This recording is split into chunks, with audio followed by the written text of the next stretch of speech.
Assalamualaikum warahmatullahi wabarakatuh. Halo semua, perkenalkan nama saya Wanda Nifa dari Prodi Ilmu Komunikasi UNJ Angkatan 2018 dengan nomor hadir 38. Pada video kali ini, saya akan menjelaskan mengenai proposal skripsi saya yang berjudul Pengaruh Terpaan Berita di Media Sosial mengenai Satwa Laut yang Mati Akibat Sampah Plastik terhadap Sikap Mahasiswa Aktif Ilmu Komunikasi UNJ dalam Mengurangi Penggunaan Plastik. Saya akan menjelaskan dari bab 1 hingga bab 4. Selanjutnya saya akan menjelaskan bab 1 pendahuluan, latar belakang. Jadi penelitian ini mempunyai latar belakang yaitu seorang peneliti dari Universitas Georgia, Jenna Cambeck pada tahun 2015 mengungkapkan bahwa Indonesia berada di urutan kedua sebagai negara penyumbang sampah plastik terbesar di dunia setelah Cina.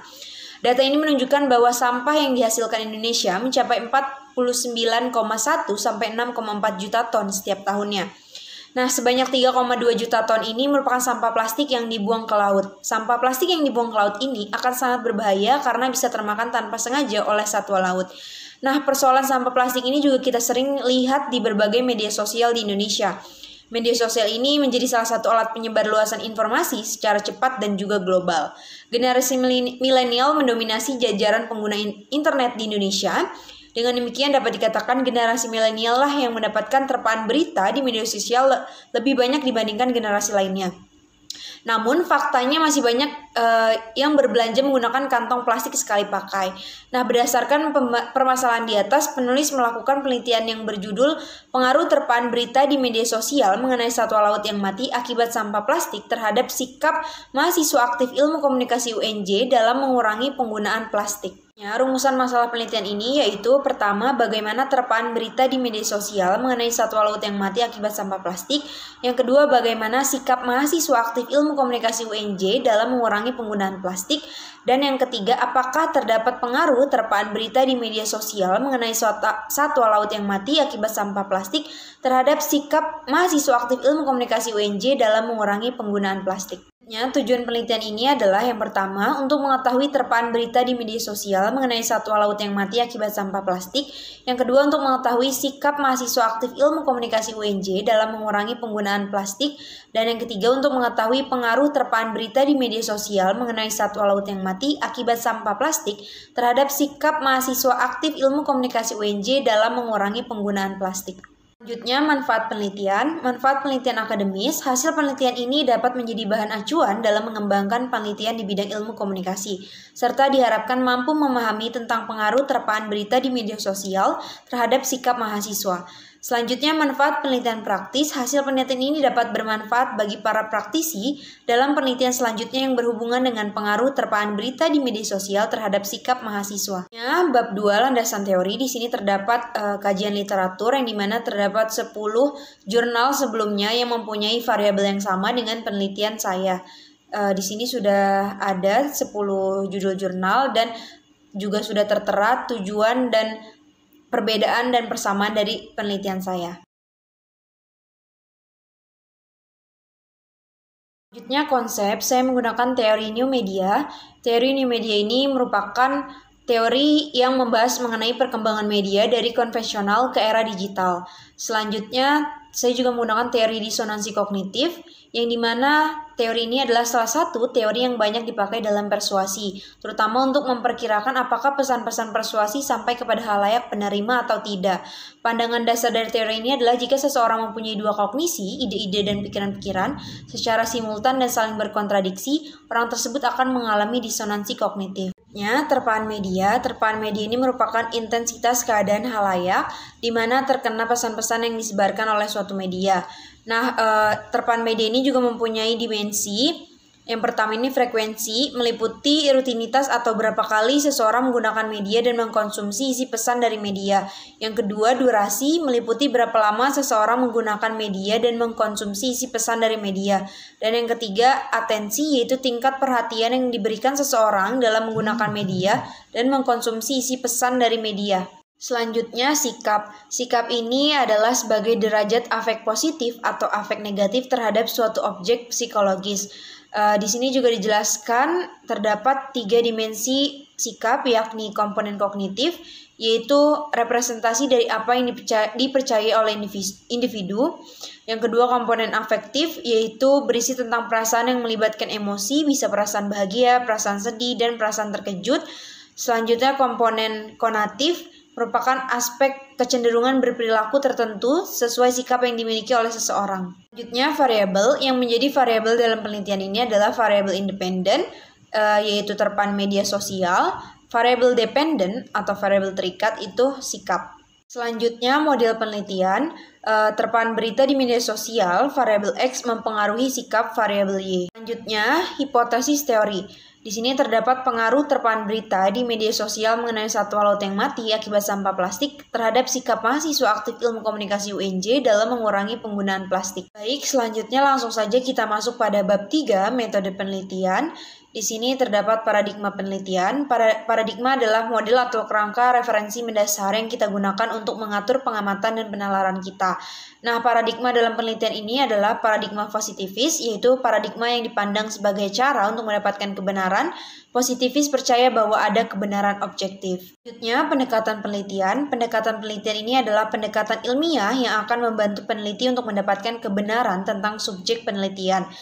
Nah, pendekatan penelitian ini adalah pendekatan kuantitatif, yaitu pendekatan yang menguji teori objektif dengan memeriksa hubungan antar variabel. Selanjutnya, pendekatan penelitian. Pendekatan penelitian ini adalah pendekatan ilmiah yang akan membantu peneliti untuk mendapatkan kebenaran tentang subjek penelitian. Nah, pendekatan penelitian ini adalah pendekatan kuantitatif, yaitu pendekatan yang menguji teori objektif dengan memeriksa hubungan antar variabel. Selanjutnya, metode penelitian. Metode penelitian ini adalah rencana untuk mencapai tujuan tertentu. Metode penelitian akan membantu untuk memenuhi tujuan penelitian dan menjawab pertanyaan penelitian. Penelitian ini menggunakan metode survei. Peneliti mengumpulkan informasi dari beberapa sampel dengan menyebarkan kuesioner. Kuesioner yang dipakai adalah kuesioner tertutup. Selanjutnya, unit analisis dan unit observasi. Unit analisis adalah mengacu pada apa atau siapa yang sedang diteliti. Kalau untuk unit observasi adalah dimaksudkan satuan-satuan seperti dalam analisis yang menjadi sumber data yang dihimpun. Unit analisis pada penelitian ini adalah mahasiswa aktif program studi ilmu komunikasi UNJ. Kalau untuk unit observasi dari penelitian ini adalah sikap mahasiswa aktif program studi ilmu komunikasi UNJ. Selanjutnya, populasi, sampel, dan teknik penarikan sampel. Populasi penelitian ini adalah seluruh mahasiswa aktif prodi ilmu komunikasi UNJ sejumlah 204 orang.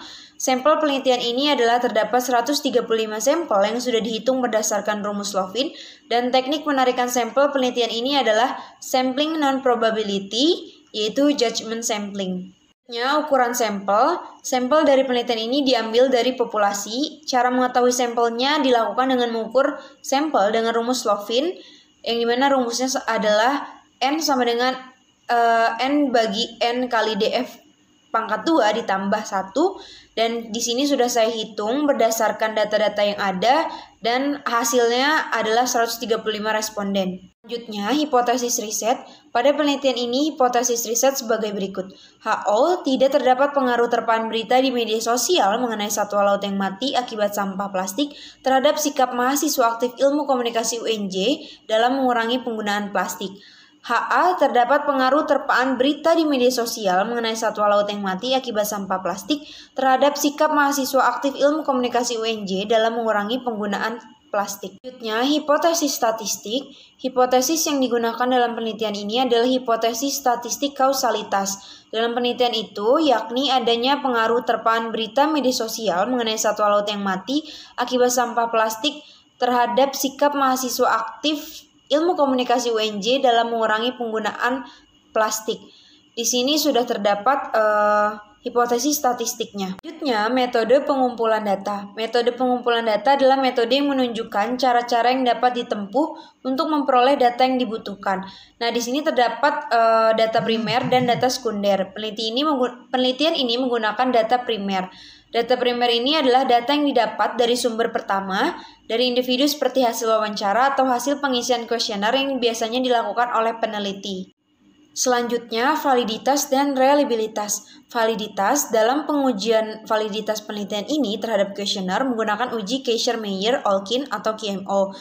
Menurut buku Malhotra tahun 2010, data uji statistik KMO ini akan valid jika nilai KMO-nya ini menunjukkan sama atau lebih dari 0,5.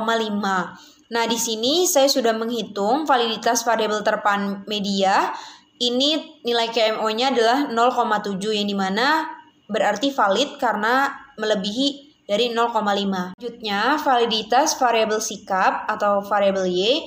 Di sini juga saya sudah hitung yang dimana mendapatkan nilai KMO-nya 0,8 yang berarti validitas variabel sikap ini valid karena 0,8 lebih dari 0,5. Selanjutnya, reliabilitas, yakni suatu ukuran yang menunjukkan sejauh mana tindakan pengukuran bebas kesalahan dan karenanya memastikan pengukuran yang konsisten sepanjang waktu dan di berbagai item dalam instrumen. Nah, di sini saya juga sudah menghitung nilai reliabilitas variabel terpaan media yang dimana memperoleh nilai Cronbach alfanya adalah 0,845. Nah, menurut buku Uma Sakaran dijelaskan bahwa reliabilitas yang kurang dari 0,60 dianggap buruk, yang berada dalam kisaran 0,70 dapat diterima, dan yang lebih dari 0,80 adalah bagus.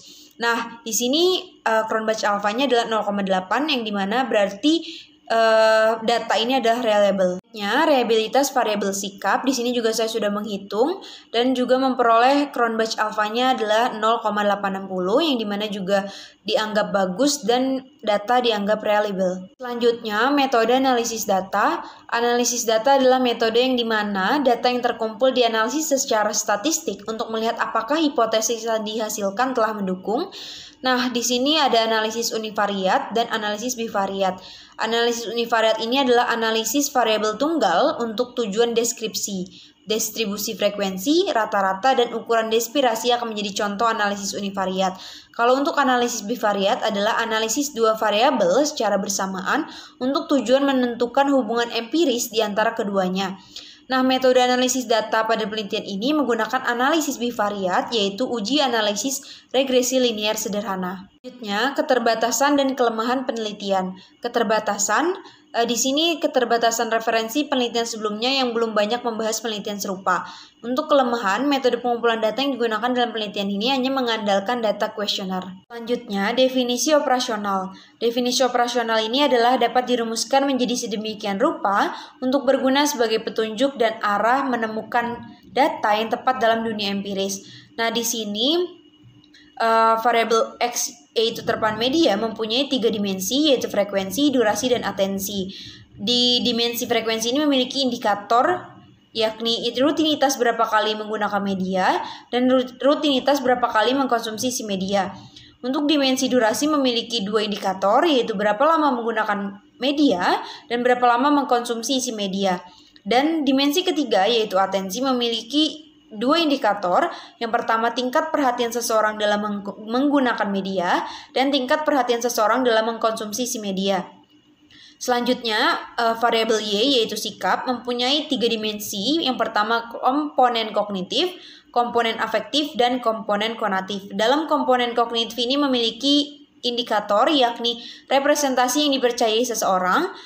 Dimensi komponen afektif memiliki indikator persepsi diri yang melibatkan emosional.